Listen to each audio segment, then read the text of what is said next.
అన్నం భొట్లు పెళ్లి. ఉత్కళ దేశాన్ని ఒకప్పుడు ఉపేంద్రవర్మ అనే రాజు పరిపాలించేవాడు. ఆయన తన బావమరిది అయిన భుజంగవర్మను సైన్యాధిపతిగా చేసుకున్నాడు. భుజంగవర్మ పచ్చి దుర్మార్గుడు. దయాదాక్షిణ్యము అనేది ఏ కోశానా లేకుండా తనను అభిమానించిన రాజునే హత్య చేసి ఉత్కళ సింహాసనాన్ని ఆక్రమించుకున్నాడు. ఈ ఘోరం జరిగే నాటికి యువరాజైన అనంతవర్మ నగరంలో లేడు. నువ్వు వెడితివా, ఆ దుర్మార్గుడు నిన్ను హత్య చేస్తాడు అని స్నేహితులు సలహా ఇచ్చారు. అందుకని అనంతవర్మ పొరుగురిలో మారువేషంతో రోజులు గడుపుతూ వచ్చాడు. అయితే అనంతవర్మను కూడా కడతీర్చాలని భుజంగవర్మ వెతికిస్తూనే ఉన్నాడు. అనంతవర్మ ఒకప్పుడు యువరాజే అయినా ఇప్పుడు కష్టదశలో ఉండడం వల్ల ఏ రోజుకు ఆ రోజు పొట్ట పోసుకోవడానికే శ్రమ పడవలసి వచ్చింది. అతడు ఒక రోజున అడవిలో పళ్ళు కోద్దామని ఒక పెద్ద చెట్టు ఎక్కేసరికి గుర్రపు గిట్టల చప్పుడు వినబడింది. అతడు చెట్టు మీద నక్కి ఉన్నాడు. మరి కాసేపటికి ఒక 50 మంది దొంగలు వచ్చి గుర్రాల మీద నుంచి దిగారు. వాళ్లలో ఇద్దరు ఆ చెట్టుకు పక్కగా ఉన్న ఒక బండరాతిని పెళ్లగించి పక్కకు నెట్టేశారు. అక్కడ పెద్ద సొరంగం ఒకటి ఉన్నది. దొంగలు ఒక్కొక్కళ్లే తమ గుర్రాల మీద వేసి తెచ్చిన సొమ్ములు మోసుకుపోయి సొరంగం ప్రవేశించారు. చివరకు దొంగల నాయకుడు నోటికి గుడ్డలు కుక్కి ఉన్న ఒక బాలికను భుజం మీద ఎత్తుకుని లోపలికి వెళ్ళాడు. చెట్టు మీద దాగి ఉండిన అనంతవర్మ అంతా పరికిస్తూనే ఉన్నాడు. మరొక గంట సేపటికి దొంగలు ఒక్కొక్కళ్లే బయటకు వచ్చేసి బండరాయిని యథాప్రకారం అమర్చేసి పైన ఎండుటాకులు కప్పేసి తమ తమ గుర్రాలు ఎక్కి వెళ్లిపోయారు. అనంతవర్మ చెట్టు దిగి వచ్చి పొదలో దూరి ఆ బండరాయిని పక్కకు నెట్టేసరికి కిందకి మెట్లు కనిపించాయి. ఆ మెట్ల వెంబడే దిగి వెళ్ళాడు. పోగా పోగా ఒక సొరంగం ఉన్నది. అది విశాలంగా చివరికతడు ఒక పెద్ద భవనంలో ప్రవేశించాడు. ఒక గదిలో ఆ బాలిక వెక్కి వెక్కి ఏడుస్తున్నది. అతడు వెంటనే ఆ పిల్లకున్న కట్లు విప్పేసి చూసేసరికి ఆశ్చర్యం, ఆ బాలిక ఎవరో కాదు, తన తండ్రిని హత్య చేసిన భుజంగవర్మ కూతురు హేమలత. హేమలత అనంతవర్మని ఆనవాలు కట్టలేకపోయింది. ఆ గడ్డం, ఆ గుడ్డలు చూస్తే అతన్ని ఎవరూ పోల్చుకోలేరు. ఆమె అతని పాదాలపై పడి, నన్ను ఈ దొంగలు కాళికాదేవికి బలివ్వడానికి తీసుకుని వచ్చారు. నా పాలిటి దేవుళ్ళి మీరు, నన్ను కాపాడండి అని ప్రాధేయపడింది. మా నాయనను చంపిన హంతకుడి కూతురును నేను కాపాడ్డమా అనుకున్నాడు అనంతవర్మ. అయితే మరుక్షణంలోనే హేమలత దైన్యావస్థ చూసి జాలిపడ్డాడు. ఈ బాలిక తండ్రి నాకు అపకారం చేశాడని ఈమెను నేను ఏవగించుకోకూడదు. ఇంతకీ అపకారికైన ఉపకారం చెయ్యమనేగా ధర్మం చెబుతుంది అనుకొని అనంతవర్మ ఆమెను ఓదార్చి క్షణమైన ఆలస్యం చేయకుండా ఆమెను అక్కడి నుంచి తీసుకుని వెళ్ళిపోయాడు. హేమలతతో కూడా అనంతవర్మ పొరుగురిలో ఒక బ్రాహ్మణుల ఇంట పెరట్లో మకాం పెట్టాడు. తాను ఫలానా అనే సంగతి ఆమెకి ఎంత మాత్రం తెలియనేలేదు. నన్ను తీసుకువెళ్లి మా నాయనకు అప్పగించండి, ఆయన మిమ్మల్ని కృతజ్ఞతతో ఆదరించి బహుమానాలు ఇస్తాడు అన్నది హేమలత.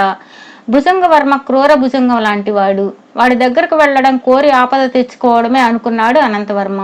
నేను వెళ్ళకపోతే పోయే, ఏమైనా తల్లిదండ్రుల వద్దకు పంపేయాలి అనుకుని ఎవరిని తోడిచ్చి పంపడమా అని ఆలోచించాడు.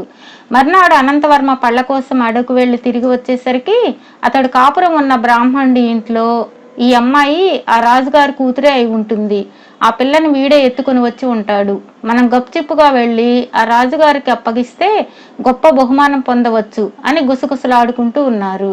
ఆ బ్రాహ్మడికి అన్నం బొట్లు అనే ఒక కొడుకు ఉన్నాడు. వాడు బహుమానం అంటారేమిటండి, నా కూతుర్ని తెచ్చి ఇచ్చిన వాడికి ఆ పిల్లనిచ్చి పెళ్లి చేస్తాను, అర్ధరాజ్యం కూడా ఇస్తాను అని కదా రాజుగారు చాటింపు వేయించారు అన్నాడు. ఈ మాటలు అనంతవర్మ చెవిలో పడి అతడు సంగతి సందర్భాలన్నీ చిటుకు సేపట్లో గ్రహించి వేశాడు. వీళ్ళు ఆశపడ్డారన్న సంగతి అనంతవర్మ కనిపెట్టి, అయ్యా, మీరు ఈ అమ్మాయిని తీసుకువెళ్లి రాజుగారికి ఒప్పచెప్పి ఆయన వల్ల బహుమానం పొందిరండి, అడవిలో దొంగలు దాచిపెడితే రక్షించి తీసుకొచ్చామని చెప్పండి, మీరే తీసుకొచ్చినట్లు చెప్పండి, నా సంగతి మాత్రం చెప్పవద్దు అన్నాడు. హేమలత కూడా తండ్రి వేయించిన చాటింపు విన్నది గనుక అనంతవర్మ కనబడ్డంతోనే సంగతంతా చెప్పి, మనం ఇప్పుడే వెళ్ళిపోదాం, ఇక మీరు ఇలా ఇబ్బంది పడక్కర్లేదు అన్నది. అందుకు అనంతవర్మ, నేను రాను, ఈ బ్రాహ్మణుడు నాకు ఆశ్రయం ఇచ్చి ఉపకారం చేశాడు, ఆయనకు నేను ప్రత్యుపకారం చేయాలి. ఈ బ్రాహ్మణుడితో నువ్వు మీ ఇంటికి వెళ్ళి ఈయనే నిన్ను రక్షించాడని మీ తండ్రితో చెప్పి ఈయన ధనవంతుడిగా చెయ్యి అన్నాడు. అనంతవర్మను పెళ్లి చేసుకోవాలని ఆ పిల్ల ఏనాడో నిశ్చయించుకొని ఉన్నది. అయితే ఇప్పుడు అతడు ఎందుకు రానంటున్నాడో ఆ అమ్మాయికి ఏం తెలుసు పాపం. అన్నం బొట్లు భుజంగవర్మ సమక్షాన హేమలతను నిలబెట్టి దర్పంగా, మామగారు, ఇదిగో మీ అమ్మాయి, ఒకళ్ళు ఇద్దరుటండి 500 మంది బందిపోటు దొంగలను సొరకాయ తరిగేసినట్లు తలలు నరికేసి వదిలిపెట్టాను, ఏమనుకుంటున్నారు అన్నాడు. రాజు, రాజ్యసభలో ఉన్న తక్కిన వాళ్ళు వాడి కోతలకి కడుపుబ్బేటట్లు నవ్వుకున్నారు. కూతుర్ని తెచ్చి చూపించాడన్న సంతోషం కొద్దీ భుజంగవర్మ అన్నం బొట్లుకి రత్నకుండలాలు వేయించి కాశ్మీర్ శాలువాలు కప్పి ఒక అగ్రహారం ఇనాముగా ఇచ్చి తరచు మా ఆస్థానానికి దయచేస్తూ ఉండండి అన్నాడు. అన్నం బొట్లు పిల్లనిచ్చి పెళ్లి చేసి అర్ధరాజ్యం ఇస్తానంటివి కదటయ్యా అని రాజును అడిగాడు. అందుకు రాజు నవ్వుకుంటూ, సరే, మూఢం వెళ్ళిపోయాక మంచి ముహూర్తం పెట్టించుకురండి అని చెప్పి ఆ మూడుని మంచిగా పంపించి వేశాడు. అన్నం బొట్లు ఇంటికొచ్చి తల్లి కాసమ్మతో, అమ్మోయ్, మూఢం వెళ్లడంతోనే నువ్వు రాణిగారికి వియ్యపురాలు అవుతావు సుమా అని ఎంతో ఉత్సాహంతో చెప్పాడు.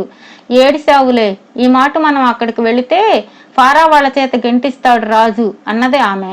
అలాగని నాకు పెళ్లి చేయించకపోతే నూతిలో పడి చస్తా అన్నాడు అన్నం బొట్లు.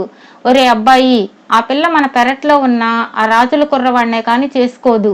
రేపో ఎల్లుండో వాడి కోసం కబురు చేయిస్తుంది. వీడు అక్కడికి వెళ్లడంతో నిజం తెలిసిపోయి రాజు వీడికి ఆ పిల్లనిచ్చి పెళ్లి చేస్తాడు. అందుకని నువ్వు ఆ పిల్ల మీద ఆశ వదులుకో, అగ్రహారం వచ్చిందిగా, ఇక చాలులే అన్నది. అన్నం బొట్లు అందుకు ఒప్పుకోలేదు.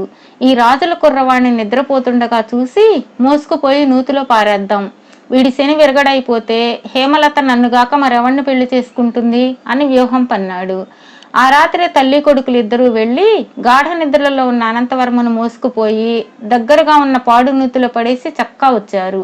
అక్కడ హేమలత తండ్రితో, బ్రాహ్మడి ఇంట్లో ఉన్న ఆయన ఎవరో గొప్ప ఇంటి రాజకుమారుడు, తన సంగతి గుట్టుగా ఉంచాడు కానీ ఎంతకు చెప్పాడు కాదు అన్నది. ఆ రాజపుత్రుడు ఎవరో చూసి తీసుకురావాల్సిందని భుజంగవర్మ సేనా నాయకుణ్ణి పంపాడు. ఆ సేనాధిపతి కొంత పరివారంతో బ్రాహ్మణుడి ఇంటికి వచ్చి, మీ పెరట్లో ఉన్న రాజకుమారుడు ఏడి అని అడిగారు. మాకు తెలీదు అన్నారు వాళ్ళు. జనం వచ్చిన కలకలం వినగానే నూతిలో రాతిని అంటిపెట్టుకుని కొన ప్రాణాలతో ఉన్న అనంతవర్మ కేకలు వేశాడు. ఇప్పుడు వాళ్ళంతా అక్కడికి వెళ్లి అనంతవర్మను పైకి తీసి, ఇదేమిటి, నూతిలోకి ఎలా వచ్చావు అని అడిగారు. నిజం ఎక్కడ చెప్పేస్తాడోనని అన్నం బొట్లు కాసమ్మ హడలిపోయారు. కానీ ఎవరికి అపకారం చేయడం ఇష్టం లేని అనంతవర్మ యుక్తిగా కాలుజారి పడ్డాను అని చెప్పి ఊరుకున్నాడు.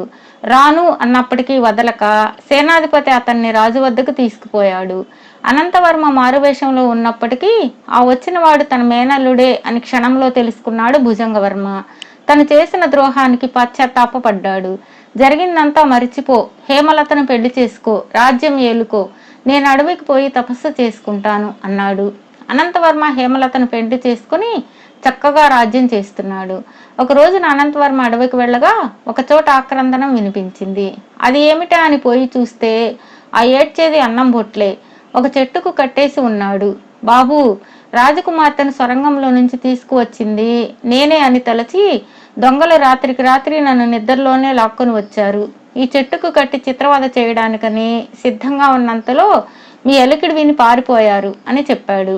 అనంతవర్మ అన్నం బొట్లు కట్లు విప్పి రక్షించడమే గాక సొరంగం ఎక్కడున్నదో తెలుసుకుని దొంగలను పట్టించి వాళ్ల బాధ దేశానికి లేకుండా చేశాడు.